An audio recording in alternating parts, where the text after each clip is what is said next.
구속 이야기를 해볼게요. 믿음으로 구원을 얻는다는 게 말이 됩니까? 우리가 예수 신앙이 믿음으로 구원을 받는다 그렇게 말하는데 이게 진짜 이게 효능이 있는 방법입니까? 참 재밌는 건요. 말씀 보시면요. 고린도전서 1장 23절에 우리는 십자가에 못 박힌 그리스도를 전하니 유대인에게는 거리끼는 것이요 이방인에게는 미련한 것이로되. 미련한 것이 뭘까요? 말도 안 된다는 것입니다. 바보 같은 논리라는 거죠. 바보 같은 이야기라는 거죠. 고린도전서 1장 18절에 십자가의 도가 멸망하는 자들에게는 미련한 것이요 하나님을 알지 못하는 은혜 밖에 있는 사람들에게 이 이야기를 들으면 웃지요. 진짜 그건 말이 안 되는 이야기입니다. 그런데 말이 안 되는 이야기라는 것을 하나님도 아시는 거지요. 하나님도 우리 속에서 이 이야기를 받을 때에 말이 안 된다는 것을 아시는 겁니다. 그러면 하나님께서 말도 안 되는 방식을 왜 만드셨을까요?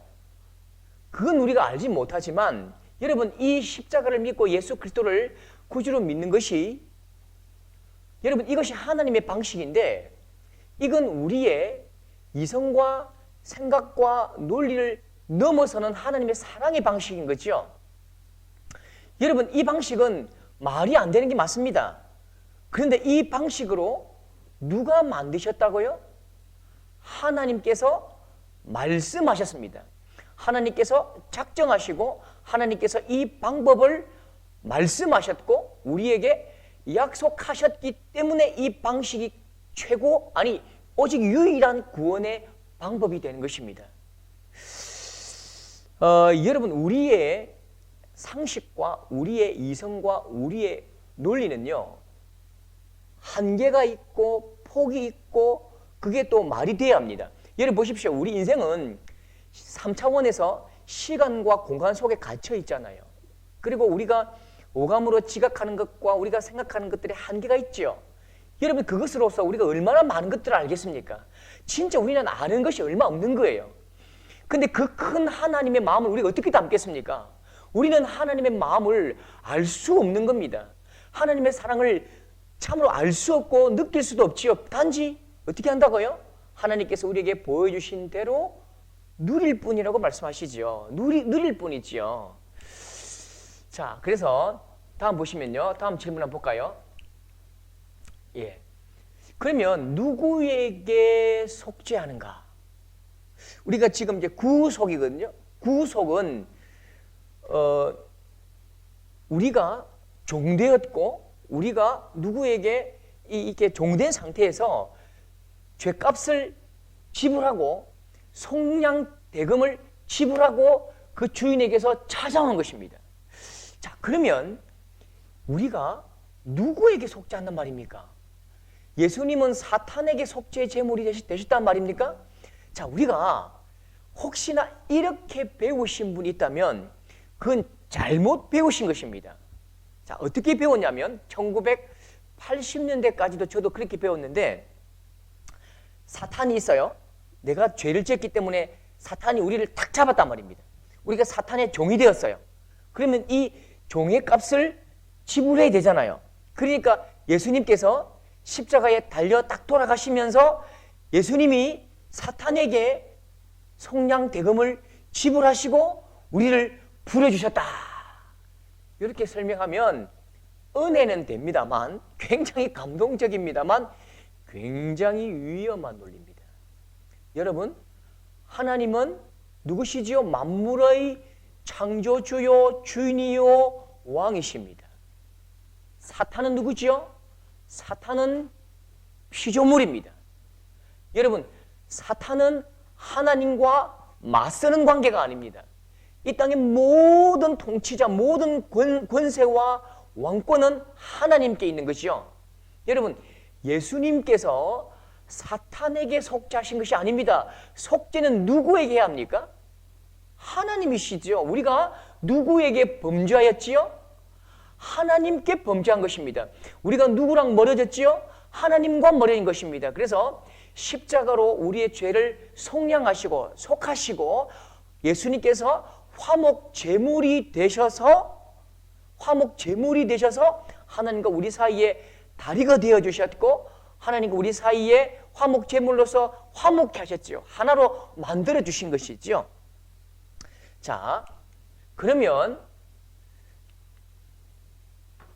예수님이 왜 하나님께 속죄 제물이 되셨습니까? 자, 여러분 이전 예수 그리스도 이전에는 누가 우리를 대신해서 속죄 제물이 되었지요?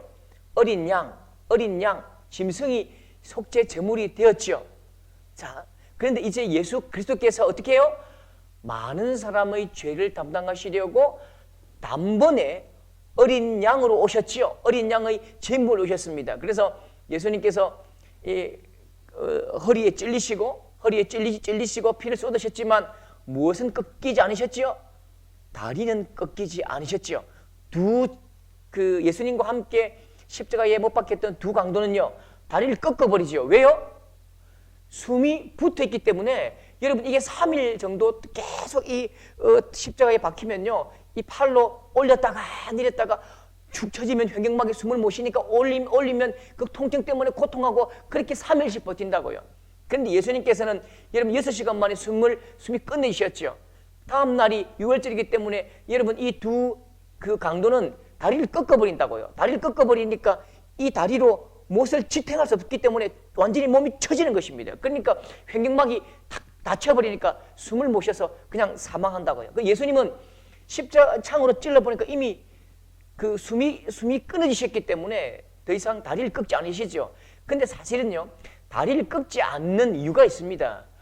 어린 양은, 하나님 앞에 제물이 된 어린 양은 다리를 꺾지 않는 것이 그 제사법인 것입니다. 그래서 어린 양으로 오신 그 예수 그리스도께서는 다리가 꺾이지 않으신 거지요.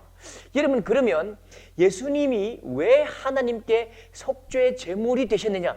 여러분, 이 굉장히 중요한 이야기인데, 자, 언약은 동등한 사람끼리 맺는 것입니다. 하나님께서 우리를 자녀 삼으시고 우리에게 하나님의 인격을 부어주셨죠. 그래서 하나님은 하나님의 자녀들과 하나님의 백성들과 언약을 맺으십니다. 그러면 하나님은 종들과도 언약을 맺으실까요? 그렇지 않습니다. 종은 부리는 것입니다. 종은 명령하는 것입니다. 그래서 우리가 여러분 천사보다 존귀한 이유가 무엇입니까? 여러분 하나님께서 천사와 언약을 맺지 않으시죠. 그런데 우리와는 언약을 맺으신다고요. 하나님의 그 사랑, 하나님의 놀라운 그 은혜가 우리를 하나님과 언약을 맺을 만한 존귀한 존재로 만들어 주신 것이죠. 그러면서 하나님께서 언약을 맺으셨습니다. 최초의 언약이 뭐죠? 에덴의 언약이죠. 에덴의 언약. 네가 이 하나님 말씀에 순복함으로 내 백성이 되고 하나님 나라가 유지되는 그 언약을 맺으셨죠. 그 다음요, 아브라함의 언약이죠. 근데 이 아브라함이 우리의 모습을 그대로 보여준다고요. 아브라함이 언약을 잘 지켜갑니까? 가다가 넘어지고 또 뭐 하갈, 그 다음에 뭐 엘리에셀 막 온갖 어렵게 그게 지켜지지 않는다고요. 사실 하나님은 이 최초의 언약이 지켜지지 않을 것이라는 것, 인생의 약함을 아신다고요. 아셨기 때문에 아브라함에게 창세기 15장에 다시 언약을 맺으십니다. 하나님께서 이 아브라함에게 모든 복과 모든 은혜를 다 쏟으신 후에, 보여주신 후에, 자 이제 언약을 맺자라고 하시면서 어떻게 하시지요? 어떻게 하십니까? 15절에, 아니 창세기 15장에 아브라함을 잠재우십니다. 아브라함을 재우신다고요. 그러면서 하나님께서 그 재물을 혼자 돌아가시죠. 혼자 이렇게 돕니다. 그러므로 여러분 이 언약은 일방 언약이 된 것입니다. 원래 언약은 쌍방 언약입니다. 쌍방 언약인데 하나님께서 우리 인간과 맺으신 언약은 일방 언약입니다. 하나님께서 이 인간의 상태와 관계없이 이루어 가신다고요. 하나님께서 이루어 가신다고요. 보십시오. 언약을 맺을 때에 양을 배를 가르고 피를 흘리면서 두 언약의 주체가 돌면서 언약을 지키지 않는 자들은 이렇게 될 것이라고 선언하지요. 자, 그러므로 여러분 이 언약은 원래는 두 쪽이 다 돌아야 하지만 인간이 지킬 수 없기 때문에, 없는 걸 아셨기 때문에 아브라함을 재우시고 하나님께서 이 언약의 붙을 이 언약의 약속을 혼자 도심으로 일방 언약이 된 거지요. 그러므로 이 언약은 하나님의 열심으로 하나님 스스로 이 언약을 지켜가신 것입니다. 사람의 상태가 어떠하든지 간에 하나님께서 직접 사람의 몸을 입고 오셔서 인간의 그 죄악, 인간이 지키지 못한까지도 다 짊어지시고 자기가 짊어지시고 왜요? 하나님이 언약을 맺으실 때 일방 언약으로 맺으셨기 때문에 그 인간의 지키지 못함조차도 하나님이 감당하신 것입니다. 그래서 하나님이 직접 사람의 몸을 입고 오셔서 어린 양으로 그 피를 쏟으시고 어린 양으로 다 그냥 십자가에 달려서 처참하게 어린 양의 모습처럼 직접 다 죽으신 것이죠. 그래서 예수님께서 하나님께 속죄 제물이 되셔야만 하신 것입니다. 자, 그러면 우리가 예수님을 구주로 영접할 때에 어떤 일이 일어납니까? 여러분 보십시오. 갈라디아서 4장 6절에 너희가 아들임으로 아빠 아버지라 부르게 하셨느니라. 너희가 누굽니까? 우리 교회 성도들 향해 말하지요. 예수를 그리스도라고 고백한 자들. 그 로마서 8장 17절 자녀이면 또한 상속자 곧 하나님의 상속자요 그리스도와 함께한 상속자니. 자, 여러분 우리가 구주로 영접한다는 것이 무엇입니까? 내가 지금까지 하나님을 거절하고 예수님을 나의 왕으로 모시지 않던 나의 삶이 있지요.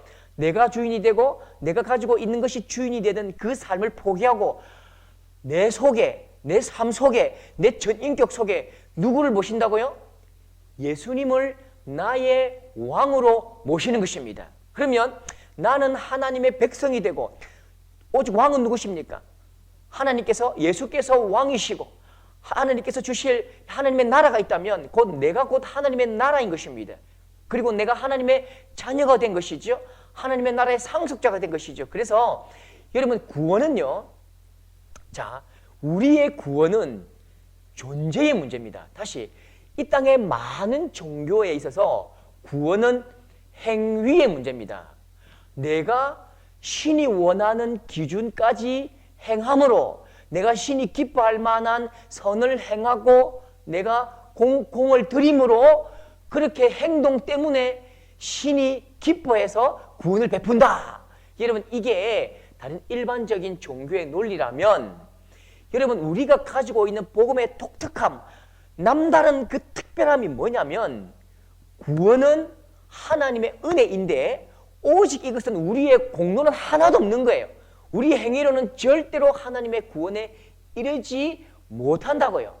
그래서 우리가 하나님이 만드신 방식이 뭐라고요? 예수님을 너희가 믿으면, 예수님을 너희가 영접하면, 예수님을 너희가 왕으로 모시면 내가 뭐가 된다고요? 하나님의 자녀가 되는 것이지요. 하나님의 자녀가 된다는 뜻이 무엇이냐? 하나님의 상속자, 하나님 나라의 상속자가 된다는 것이죠. 그래서 사탄에게 속한 자, 하나님 밖에 있던 자가 예수님을 통해서 하나님의 자녀가 되고 하나님의 나라의 상속자가 된다는 것, 내 존재가 바뀌는 것입니다. 그래서 우리가 천국에 간다, 천국 간다, 천국 백성 된다. 여러분 보십시오. 이 의미가 뭐냐면 저희 집에 아들이 있잖아요. 저희 집에 아들이 있습니다. 그 아들이 진짜 공부도 못하고 말도 안 듣고 매일 아빠한테 돈 주세요. 막 그렇게 하고요. 막 제가 가지고 사놓은 옷도 입고요. 막 내가 먹으려고 둔 거 다 먹어버려요. 그런데 교회 오니까 정말 예쁘고 참하고 인물 좋고 공부 잘하고 착하고 뭐 엄청나게 순종적이고 그런 예쁜 딸이 있다고 합시다. 근데 어느 날 이렇게 말해요. 목사님 우리 집을 두드리면서 목사님 나 목사님 집에 살래요. 나 목사님 집에 살래요. 그렇게 하면 제가 어떻게 할까요? 빨리 전화를 하겠죠. 저 엄마한테요. 그 친구 엄마한테 여보세요 집사님 야가 좀 상태가 안 좋으니까 데리고 가세요. 제가 보내겠지요. 근데 반대로 우리 집에 말 안 듣는 그리고 매일매일 내 걸 입고 내 걸 먹어버리는 그 애는요. 걔가 집에 안 들어오면요. 밤 12시인데 집에 안 들어온다. 하룻밤이 지나도 집에 안 들어온다. 그럼 내가 우아싸 돈 벌었다. 이제 내가 맛있는 거 먹고 내가 진짜 좋은 옷 내가 다 입어야지. 하하하 할까요? 그렇지 않지요. 내가 경찰서 전화하고 내가 직업을 내려놓고 그 아들을 찾겠지요. 그리고 그 아들이 집에 들어오면요. 막 기뻐하겠지요. 밖에 어디 집 나가서 집에 안 들어온다고 하면요. 제가 막 머리채를 잡고 집에 끌고 들어오겠지요. 왜지요? 내 아들이기 때문에 그렇습니다. 하나님 나라는 누가 온다고요? 하나님 나라는 하나님이 왕이신 그 나라를 말하는데 누가 올 수 있느냐? 하나님의 백성이 오는 것입니다. 하나님의 자녀가 오는 것입니다. 하나님의 자녀이기 때문에 우리가 천국에 들어온 것이죠. 이미 천국에 들어왔다고요. 하나님의 자녀된 순간 이미 천국이 시작되었지요. 그래서 우리가 예수님을 구주로 영접할 때 어떤 일이 일어나느냐? 이미 우리가 하나님의 자녀가 됐기 때문에 천국이 시작되었고 예수 그리스도께서 재림하실 때에 그 천국은 완성되는 것이죠. 자, 그래서 구원의 문제는 기독교 우리가 믿는 복음의 문제는 행위의 문제가 아니라 어떤 문제라고요? 존재의 문제다. 이건 절대로 행위의 문제가 아니다. 행동의 문제가 아니다. 공적의 문제가 아니라 내가 누구인가 하는 문제다. 그렇게 우리가 이해하셔야 됩니다. 그러면 여러분 또 이제 어떤 분들은 이렇게 말씀하는 분이 많아요. 기독교의 선택 교리, 누구는 선택했고 누구는 선택하지 않았다. 이건 너무 이기적인 것 아닙니까? 기독교는 너무 독선적인 것 같아요 라고 이제 말씀하시는 분들이 굉장히 많습니다. 말씀에도 분명히 그 기쁘신 뜻대로 우리를 예정하사 선택하셨다는 말씀이 있습니다. 택하시고 구속하셨죠. 우리를 자녀 삼으시고 택하시고 구원해 주셨습니다. 예수 그리스도로 말미암아 자기 아들이 되게 하신 이 놀라운 은혜는 택하신 것입니다. 그런데요, 자 보십시오. 우리가 믿는 분들이, 우리 신앙인들이 이 은혜 속으로 들어올 때에 공로 없고 절대로 하나님을 알지 못하는 우리를 하나님의 절대적인 주권과 은혜로 우리를 구원하셨습니다. 그러면 나에게는 이 구원은 철저한 은혜지요. 절대 은혜인 것입니다. 나의 공로가 하나도 없고 오직 하나님께서 나를 긍휼히 여기셔서 죄악 가운데 있는 지옥 구덩이에 있는 나를 건지셨을 뿐만 아니라 자녀 삼으셨기 때문에 하나님의 놀라운 은혜입니다. 자, 이 택하심의 은혜가 놀라운 은혜라는 것은 어디에 있을 때에 우리가 말할 수 있지요? 구원의 은혜 아래에 있을 때에, 예수 그리스도 은혜 아래에 있을 때에 이 놀라운 은혜를 느끼고 누리고 감사하고 행복하고 찬양하고 송축하고 하나님을 노래하고 경배할 수 있는 것입니다. 감사할 수 있는 것이죠. 그런데 이 구원, 이 선택의 구원, 이 예정 구원은 이 말은 아닙니다. 나는 택하심을 입었는데 불신자 너는 구원 택하지 않았었어. 이 말은 아닌 거예요. 자, 이건요 생명에 관한 부분입니다. 이건 우리의 영혼에 관한 부분입니다. 여러분 우리의 생명이 어느 정도 가치일까요? 온 우주, 온 만물보다 존귀한 생명에 관한 부분이고 하나님의 형상에 관한 부분이고 구원에 관한 부분입니다. 그러면 너무너무 존귀한 것을 내 생각과 내 논리로 함부로 말할 수 있을까요? 생명에 관한 부분, 영혼에 관한 부분, 하나님 나라와 그의 백성 구원에 관한 부분은 우리는 우리의 논리와 우리의 입술로 말할 수 없는 거예요. 말해서도 안 되는 것입니다. 그래서 불신자를 바라볼 때에 나는 택하심을 받았는데 저 친구는 택하지 않았네. 그렇게 말해서는 안 되는 것입니다. 오직 하나님께서 우리에게 주신 사명이 뭐라고요? 그에게 가서 예수 그리스도의 은혜와 사랑과 그 구원의 방식을 전하고 섬기고 가르치고 돌보아야 할 의무와 권리를 우리에게 주셨지만 저 사람을 향해서 너는 구원받지 못했어. 하나님이 택하지 않으셨어라고 말해서는 안 되는 것입니다. 그 은혜와 택하심의 그 감사와 그 기쁨은 어디 안에 있을 때에 해당한다고요? 교회와 구원의 백성이 된 우리 속에 있을 때에 그건 이야기할 수 있는 가능성이 열리는 것이지요. 자, 그럼 또 한 가지요. 기독교가 너무 이 구원에 있어서 독선적인 종교가 아닌가요? 라고 묻는데요. 자, 보십시오. 애가 물에 빠졌어요. 애가 물에 빠졌어요. 호적됩니다. 살려주세요, 살려주세요 라고 말합니다. 여기에 어른이 있습니다. 어른이 있는데요. 한 어른이 그렇게 말합니다. 얘야, 철수야, 수영을 해. 수영은 우프 이렇게 하는 거야. 빨리 팔을 줘, 다리를 줘.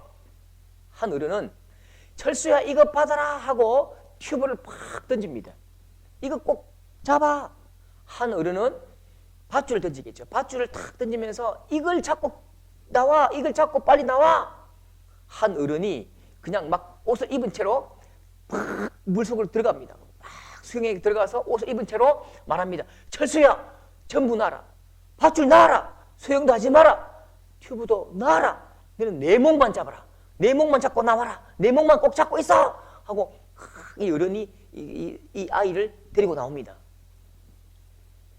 이 어른 누굴까요? 누구겠습니까? 당연히 아빠지요. 당연히 아버지지요. 동네 아저씨가 들어가겠습니까? 동네 아저씨는 그냥 던지는 것입니다. 그런데 데리고 나왔는데 이 첫 번째, 두 번째, 세 번째 이분들이 아니, 당신 참 이상하다. 어떻게 그렇게 독선적이냐? 어떻게 그렇게 독선적일 수가 있느냐? 밧줄 잡으면 못 나오냐? 튜브 잡아도 나올 수 있지 않느냐? 어떻게 당신은 그렇게 당신 목만 잡고 나오라 하느냐? 그렇게 말할 수 있을까요? 이건 논리의 문제가 아닙니다.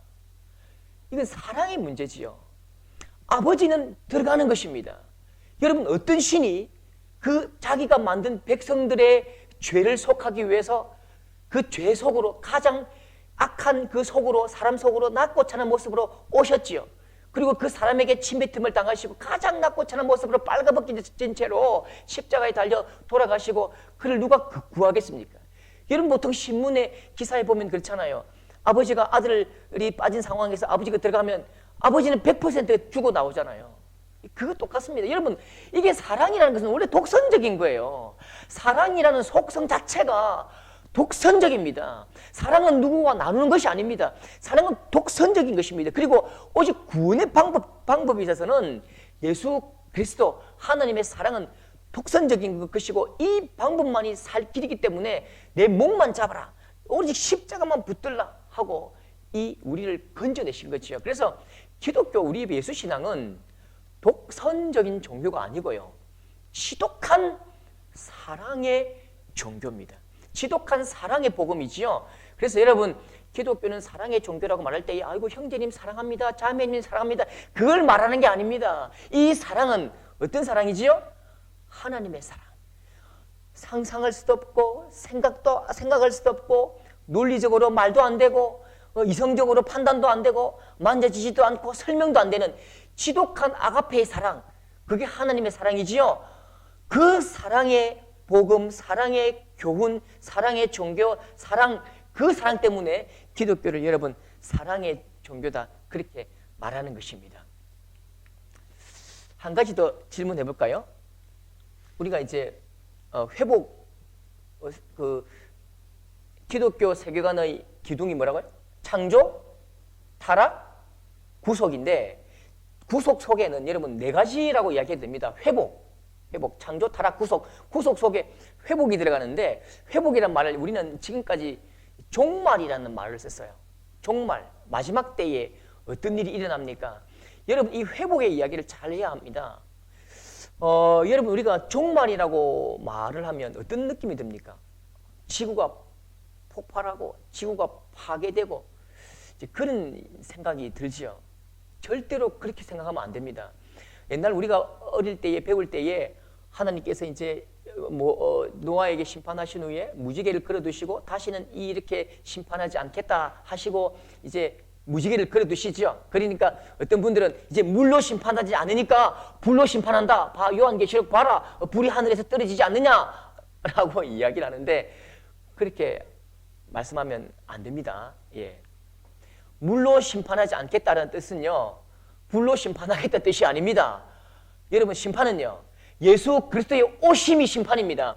예수 그리스도 왕의 오심으로 그의 백성들은요. 구원에 이르고 그의 백성들은 왕의 오심으로 하나님 나라의 백성이 되고 자녀가 되었고 그를 따르지 않는 자는 이미 예수 그리스도의 오심으로 이미 심판을 받은 것입니다. 영원한 심판 속으로 들어가는 것이죠. 그래서 이게 그 성경에 말하는 하나님 말씀의 불이라고 할 때에 그 이미지는 하나님의 임재하심, 하나님께서 이 땅 가운데 하나님의 능력과 하나님의 권세와 하나님의 은혜를 쏟으실 때에 또한 심판하실 때에 하나님이 현현하실 때에 불의 이미지로 나타난다고요. 그 모세에게 불로 그러죠? 가시 떨긴 나무에 불로 오셨고 엘리야에게 불로 임하시고 불로 임하시죠. 또 오순절 다락방 성령의 불같은 모습으로 임하시고 그렇죠? 그래서 우리가 이 종말의 때를 막 두렵고 파괴되고 그렇게 생각할 수 없습니다. 그렇게 생각하면 안 돼요. 왜냐하면 하나님께서 이 땅을 만드시고 피조물을 만드신 후에 어떻게 해요? 보시기에 좋았더라고 말씀하시죠. 여러분 하나님 말씀에도 많은 자연이 뭘 기다립니까? 회복을 기다린다고요. 예수 그리스도의 오심을 기다리는 거죠. 그러면 예수 그리스도의 오심은 어떤 느낌일까요? 어떤 의미일까요? 요한계시록 1장 7절에 볼지어다 그가 구름을 타고 오시리라. 분명히 예수님께서 다시 왕권을 가지고 오십니다. 그때 어떤 일이요? 일어나죠? 밤이 없겠고 등불과 햇빛이 쓸데없으니 이는 주 하나님이 그들에게 비치심이라. 그들이 세세토록 왕노릇하리라. 그 외에 수많은 말씀 가운데 여러분 예수 그리스도께서 다 재림하실 때에 하나님의 나라가 회복되는 것이죠. 회복된 에덴이죠. 새롭게 하나님 나라가 회복되는 거죠. 아픈 것도 없고 병든 것도 없고 영원히 예수 그리스도와 함께 왕노릇하는 새 하늘과 새 땅, 새 예루살렘이 이 땅 가운데 임하는 것입니다. 그래서 여러분 예수님께서 오신다는 이 소식은 우리에게는 어떤 소식일까요? 우리에게는 마치 여러분 어떤 조금 표현이 어떨지 모르겠는데 오랫동안 아버지를 기다리는데 아버지가 딱 나타나면 아빠 하잖아요. 그렇죠. 내가 지금까지 기다리던 그분이 기다리던 그분이 온다고요. 옛날에 1970년도에 그 전쟁 베트남 전쟁에 참전했던 그 아버지가 이제 승리하고 큰 대단 백에 엄청난 짐을 지고 올 때에 여러분 탁 버스 내리면 지프 차에 내리면 어떻게 하죠? 온 가족이 아빠 여보 하고 막 뛰어나오죠. 그래서 여러분 요한계시록 22장 20절에 내가 진실로 속히 오리라 하시거늘 그 다음 성도들의 반응은요. 아멘 아멘 주 예수여 어서 오시옵소서 환영하는 거죠. 너무 예수님이 오시면 기쁜 거예요. 모든 이 황폐한 땅 죄악이 많은 땅을 갈아엎으시고 뒤엎으시고 새하늘과 새 땅을 만드신 후에 우리에게 영원한 안식처로 인도하시는데 그것이 얼마나 기쁩니까? 그런데 우리는 좀 거꾸로 된 것 같아요. 여러분 본래 예수 그리스도의 오심에 두려워할 자들이 누굴까요? 예수 그리스도의 재림에 두려워할 자들은 예수님 밖에 있는 사람들이죠. 하나님의 은혜와 그 구원을 알지 못하는 사람들에게는 정말 이제 심판이 온 것입니다. 왕이 오심으로 왕을 받지 않는 그 모든 악한 백성들은 이제 영원한 형벌로 영원한 저주로 들어가는 것이죠. 그런데 우리에게는요 너무 기쁜 것입니다. 그래서 이 종말이라는 이 단어를 바꿔야 돼요. 종말이라는 단어를 바꾸어서 회복 영어로 하면 리바이벌 부흥 이렇게 바꿔야 된다고요. 예수님께서 오시면 굉장히 기쁜 일입니다. 우리의 모든 것들이 완성되고 회복되고 우리의 모든 부족함과 불편함과 아픔과 고통과 문제들이 회복되고 새롭게 되고 바뀌고 충만해지고 예수 그리스도로 풍성해지는 것입니다. 그래서 이제 오늘까지 이제 창조, 타락, 구속 여러분 이게 우리가 말하는 기독교 세계관의 중요한 기둥입니다. 이 중요한 기둥 위에다가 이제 기독교 세계관의 틀을 만들고 집을 지어 나가는 것이죠. 이제 다음 주부터는 실질적으로 한번 이 세계관의 기둥 위에다가 집을 짓고 집을 짓고 지붕을 잇는 일을 한번 해보겠습니다. 자, 그러면 문제 있습니다. 재밌는 퀴즈 마을. 제가 8강에는 문제를 안 냈습니다. 문제를 안 냈는데 왜 문제를 안 내느냐 하면요. 답을 이제 한 100분, 90분 가까이 하니까 그 답 따는 것도 보통 일이 아니에요. 답에다가 잘했어요. 뭐 100점입니다 하기가 조금 힘들어서 제가 한 번씩 두 강 묶어서 퀴즈를 내겠습니다. 아시겠죠? 자, 하나님이 사람에게 주신 최고의 선물이 뭘까요? 두 글자입니다. 8강 내용입니다. 8강. 세 글자 아닙니다.